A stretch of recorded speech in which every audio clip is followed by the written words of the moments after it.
Hello and welcome to AI Automation. In this video, I'm going to show you a replacement for Claw and Hermes Agent. So if you're intimidated or you find the whole CLI interface associated with Claw, OpenClaw and Hermes Agent to be overwhelming and you just hate to use a command line interface, it's confusing. Most people tell me they find, even though agents are very helpful and stuff, they find the whole interface to be like super complex and intimidating, and they just hate typing through it. So if you're looking for an agent that has all the power plus more power and close to like 60 built-in tools, when you start using it, then that is where ClawX comes in. And ClawX is a super powerful, and it's not just a harness. This is an AI agent platform, a lot like Hermes, a lot like OpenClaw, but with a user interface that's actually usable, and it makes your life easier. It just doesn't put you through a whole bunch of complexities. It makes using an agent super simple. So we'll start by going through the repo so that we understand what's going on. Now, we don't necessarily need to use the repo, but let's just take a look at the features listed in the repo. ClawX bridges the gap between powerful AI agents and everyday users. Built on top of OpenClaw, it transforms command line AI orchestration into an accessible, beautiful desktop experience, no terminal required. And this is ClawX's biggest selling point, is that you don't need to have a terminal, and you don't need to run this in a terminal. And also, as I show you, this is like super simple to install. You don't need to be a developer to set this up. Whether you're automating workflows, managing AI-powered channels, or scheduling intelligent tasks, ClawX provides the interface you need to harness AI agents effectively, and that is exactly why I'm recommending this to everyone that watches my channel. Just use ClawX. I mean, this is gonna change your workflow. And then I'll show you, if you integrate this the way I beat you in this video, you're gonna be unbeatable. You're gonna be able to automate a lot of the tasks as you do, regardless of who you are. So it's got like the zero configuration barrier, which is true. Intelligent chat interface, multi-channel management, Corn-based automation, an extensible skill system. Also, that's something I'll show you. Secure provider integration, adaptive teaming, and startup launch control. All of these features are like super simple to use, so they're not just to list here in in the repo, but they're actually existing and they do work as advertised. Okay. So for installation, we'll go to their website, which is clawx.com, and then you go there, you click on download. Depending on the system you have, it'll automatically recommend a Windows download, or it will recommend a Mac OS or a Linux download. I'm using Windows on this computer. I've already installed this on my Mac. Once you have that installed, once you have this downloaded, the installation is simple. You just double click the .exe file and the installation starts to guide you through the process. There's nothing really to it. This is just like installing any other Windows app or any other Mac app. Is just, with the Mac is just drag and drop and then you can execute it. With this, you will say, ask which directory you want to install in. Go ahead, you click install, and then just wait. Once it's installed, it'll pick up to see if you have an existing installation of OpenClaw. And if you have any existing skills, it will kind of pull that into the system, and so that you know how to reinstall them. And if you don't have OpenClaw, now because this is built on OpenClaw, because if you don't have OpenClaw, this will download and install OpenClaw all on its own, configure it all on its own. So there's absolutely nothing to do for you, except for the fact it will take slightly longer, because if you already have OpenClaw installed, then it just needs to detect and connect to it. But if not, you don't need to worry about it. This ClawX will handle everything for you. Once it's installed, you hit run. Just make sure that the checkbox is checked in here. And once it's checked, you click run. When you run initially, as I said earlier, this will go through a detection process. It'll take a few minutes to set up. Once it's set up, this is the interface that you will see. This is the chat interface. This is from where you will be chatting with your ClawX or OpenClaw, whatever it is. So the one thing to keep in mind is once you start, you will see that the gateway is not enabled yet. This takes a few minutes on my computer. On my Mac, it's a little faster, but you might want to wait a few minutes. Until this is enabled, you won't be able to do anything. Just make sure that this is greenlit. And if it's not greenlit, don't worry, it'll take a few minutes initially. And once this is greenlit, you can start creating agents, configuring your ClawX, and doing everything else. Just want to show you this is how I have configured. So my Ollama is configured with local model, which is not great because this is an old computer with less RAM.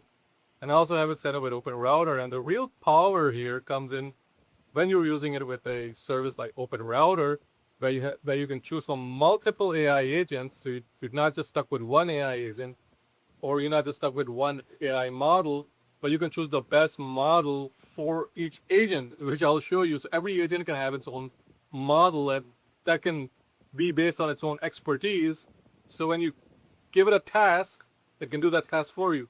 So now you can see that the gateway has been enabled. And as soon as that is, you can see now my token usage and everything else. But for the most part, I've been using the free tools or the free AI stuff that OpenRouter has to offer. But if you want to get the most out of it, just make sure you're using the paid tools. The gateway is enabled, so we'll go ahead and start creating agents and show you exactly how to do that. But first, we'll have to configure the model. So we go to model over here.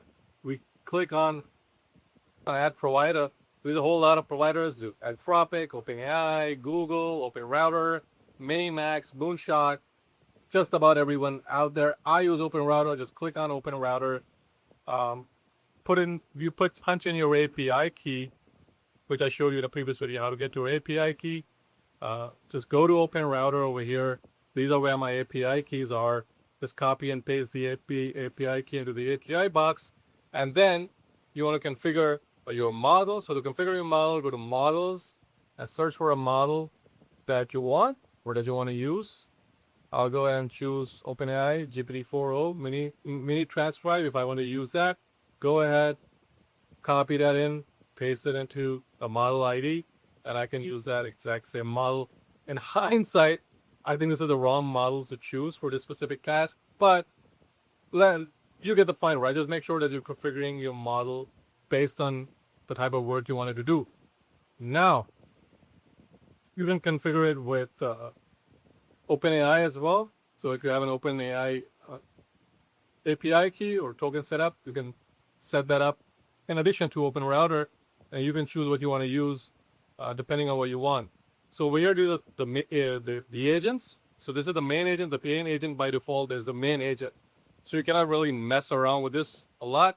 My recommendation here is to give the main agent like the most powerful model with a mixture of expertise. So think OpenAI 5.5, DeepSeek 4.0. Use like the latest and the greatest models for the main agent, because that will save you a lot of time depending on, again, what the workflow looks like. So configure this. In my case, I want to use it with DeepSeek, so go ahead, search for DeepSeek. And this is the DeepSeek model. We go ahead and click the V4 Pro. Paste in the model ID over here. I hit save. We're pretty much done. At this point, you're done. This is set up. Now, once you do this, it takes a while for the gateway service to reset, to pick up the new model. You give it a while. In the meantime, you can create another agent, and you can create a multitude of agents. On my Mac, I have like 6 agents. I have different casts. One agent does cast on a regular basis. So the second agent I can name like Research Assistant, for instance. And I can, if you wanted to inherit the main agent's word space, you can do that. Or if you don't enable this, this can have a word space on its own. And you can have, each agent can have its own word space. I want to have every agent have their own workspace. So then you click on Add Provider, and you can give it like a different model. So let's say I want to use a different model. I go to OpenRouter, and let's see if I can use GPT or OpenAI. This is the OpenAI models. Let's see which one we want to use. I think I wanted to use it with Kinnick 2.6 Moonshot. So go ahead and do a copy in the model ID.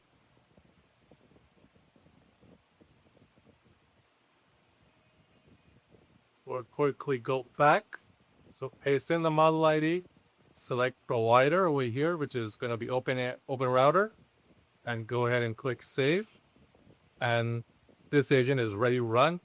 This is our research agent. Kimike 2.6 is pretty good at researching stuff because of their ability to do swarm data.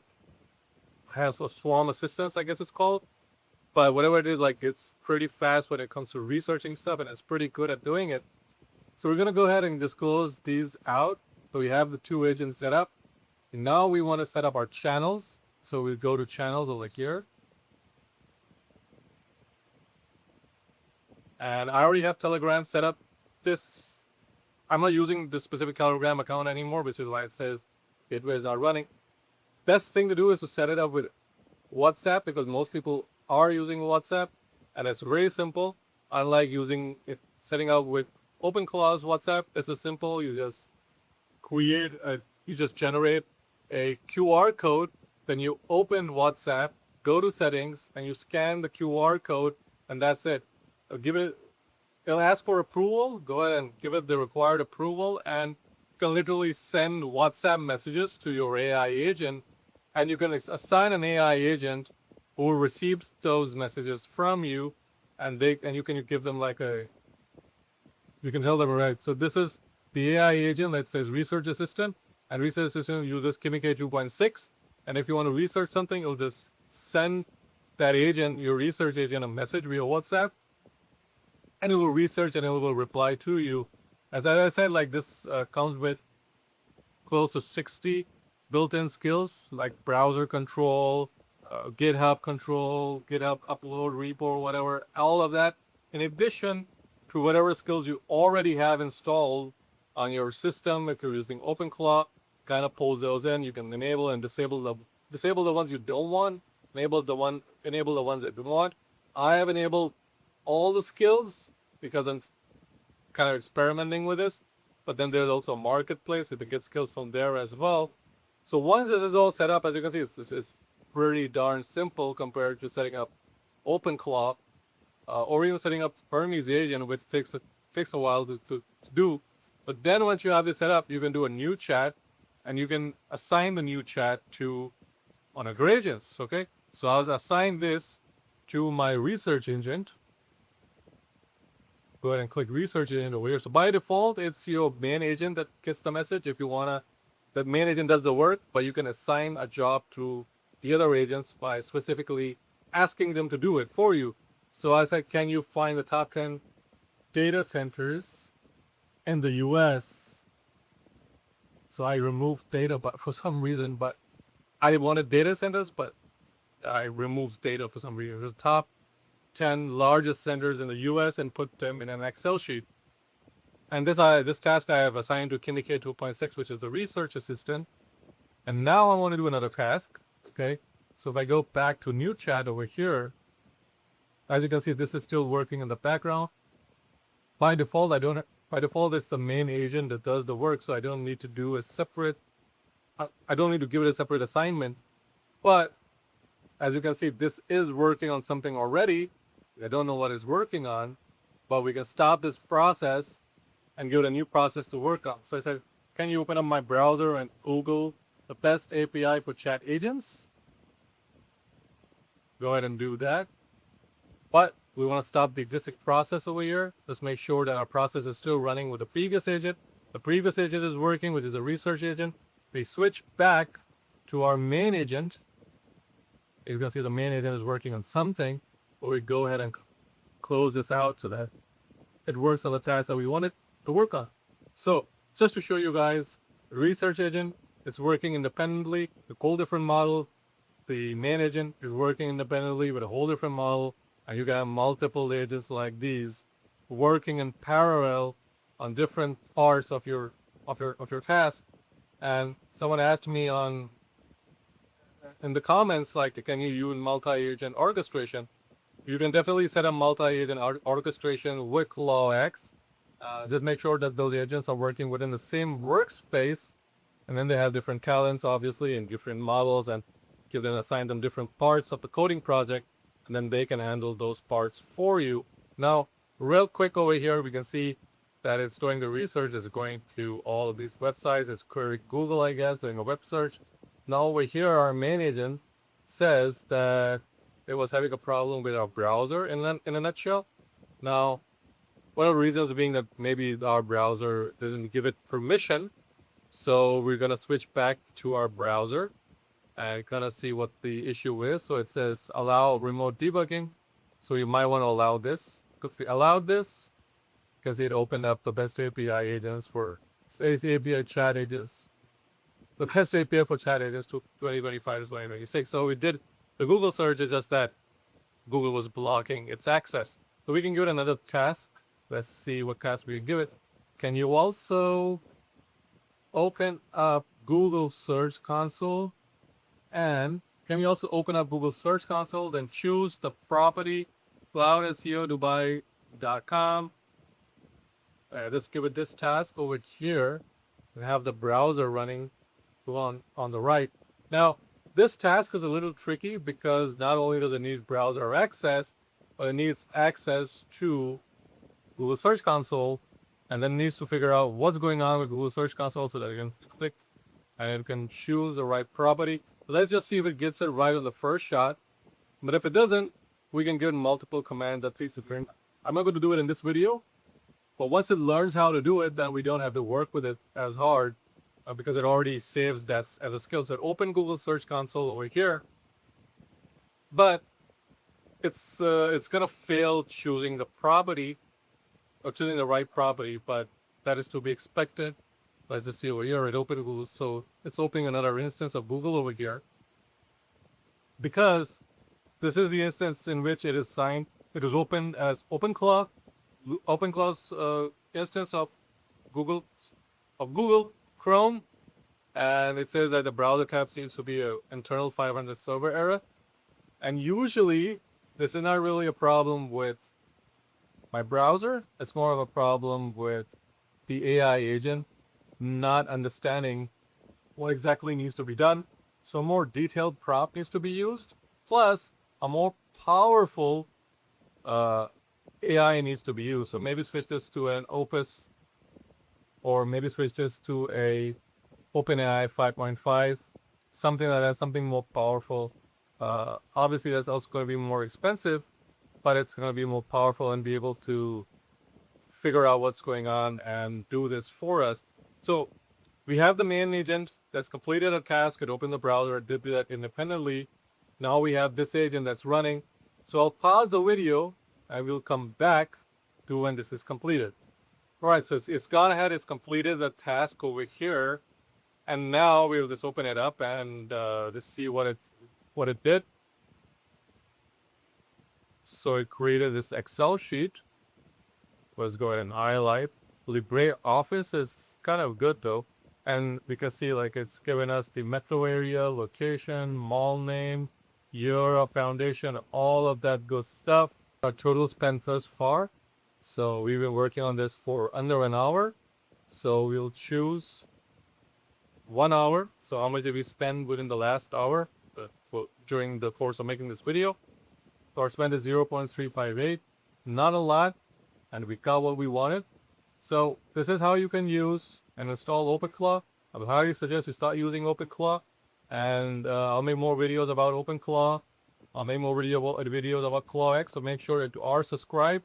If you run into issues or you have a question, feel free to leave it in the comments below, and I will make it a point to respond, and I will see you guys in the next video.